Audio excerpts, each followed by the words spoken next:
Hey gang, how are you? It's me back again. Here we are in the week between Christmas and New Year's, and I thought it'd be kind of fun now that Christmas is over and everything to maybe poke a little fun at not Christmas exactly, but the fat guy in the red suit. So if there is anybody out there in the viewing audience who maybe still, shall we say, believes in the fat guy in the red suit, might want to exit stage left for now so we don't burst anybody's bubble, okay? The rest of you, come on in here. Gonna make fun of a couple of Christmas songs, just sing different words to the songs, you know, and, well, anyway, here we go.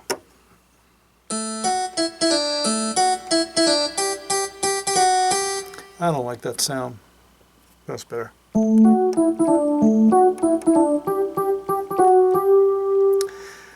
Here comes Santa Claus, right down Santa Claus Lane.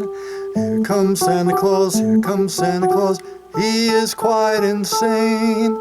Thinking he can visit billions of people all in one night.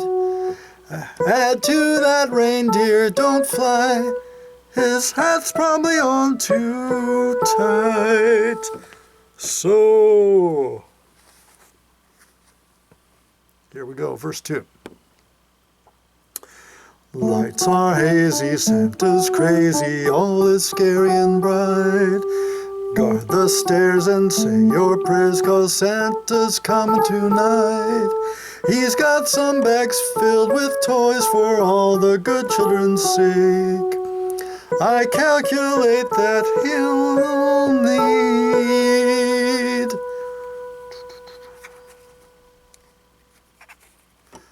12 million bags, give or take. I just heard bells jingle now, that's quite the creepiest proof that Santa Claus is up there now. Hey, get off of my roof. Peace on earth will come to all if we just follow the light. So let's give thanks to the Lord above that Santa's not coming tonight. Oh, jingle bells, Batman smells. Whew. Robin laid an egg.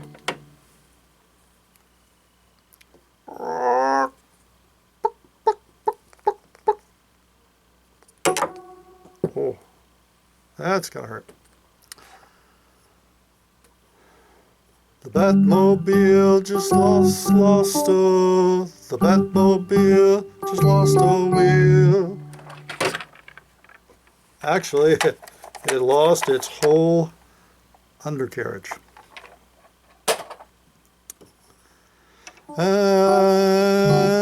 Lost a wheel and the Joker broke his leg. Oh. Would you like to know how I got this limp? You know, I picture Batman out there kind of wandering around without his Batmobile wheel and kind of, well, if he's out there this time of year, it's pretty cold, pretty dark, maybe because he's the Dark Knight, you know, so he goes out at night. So he's out there in the middle of nowhere in the dark in the night, and, you know, it reminds me of a poem, actually, by Robert Frost called Stopping by Woods on a Snowy Evening. Maybe you've heard of it. It goes something like this. Whose woods these are, I think I know. His house is in the village, though. He will not see me stopping here to watch his woods fill up with snow. My little horse must think it queer to stop without a farmhouse near, between the woods and frozen lake, the darkest evening of the year. He gives his harness bells a shake to ask if there is some mistake. The only other sounds the sweep of easy wind and downy flake. The woods are lovely, dark and deep. The but I have promises to keep. And miles to go before I sleep, and miles to go before I sleep. Well, there's an interesting theory about the guy in this poem. Obviously, he's on a long journey. He's got a long way to go. He's stopping for some reason that we don't know. So the poem kind of makes us wonder, why is the man stopping? Well, there's a theory that the man in the poem is, you guessed it, Santa Claus. Now check it out. Google it. Robert Frost stopping by woods on a snowy evening. Look at the words and you will see that this is a man out in front of some stranger's house on a long journey, got a long way to go. It's the darkest evening of the year. That puts it a little before Christmas. He is accompanied by an equine mammal with bells on. Now, that's as far as we can take that, but hey, it's an interesting theory. Well, I could, go on and on with all the theories about this poem, but that would take too long. Speaking of long, there are some words in our language that are long, and they happen to all start with W, and they're not pronounced how they look. For example, the word, that word there. It looks like you would call it Wednesday, right? But actually it's pronounced like this.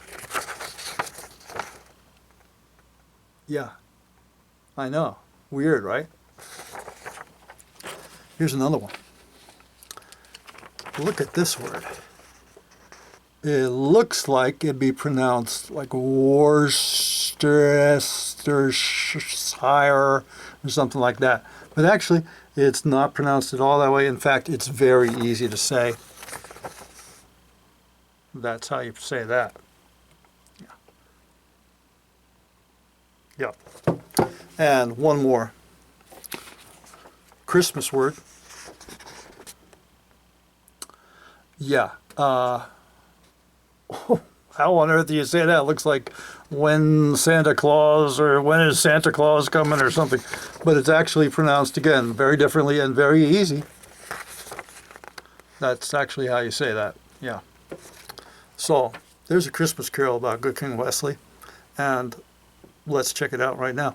I thought, what would happen if we took Good King Wesley out of his old English environment and put him in modern day? And maybe put him in the kitchen on the cook's day off. What could happen? Let's find out. Good King Wenceslas baked a cake, big and crisp and even. A little more medieval music, please. And after he wolfed it down, he started heaving. And he threw up on the ground, threw up even Stephen. Good King Wenceslas baked a cake, big and crisp and even.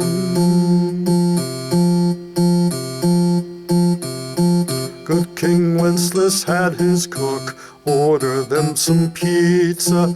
Then the good king's family gathered round to eat some.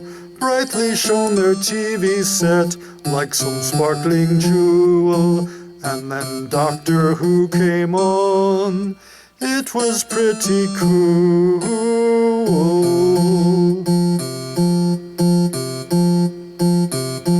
Then they played Monopoly and apples to apples. And they shared some anecdotes of some English battles. Then the good king played some tunes with his brother Stephen. And they put some Journey on. Don't stop believing.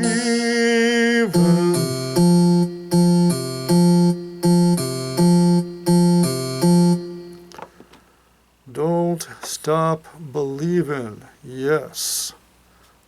Well, we're going to see if we can do something about that. here. Hang on just a second.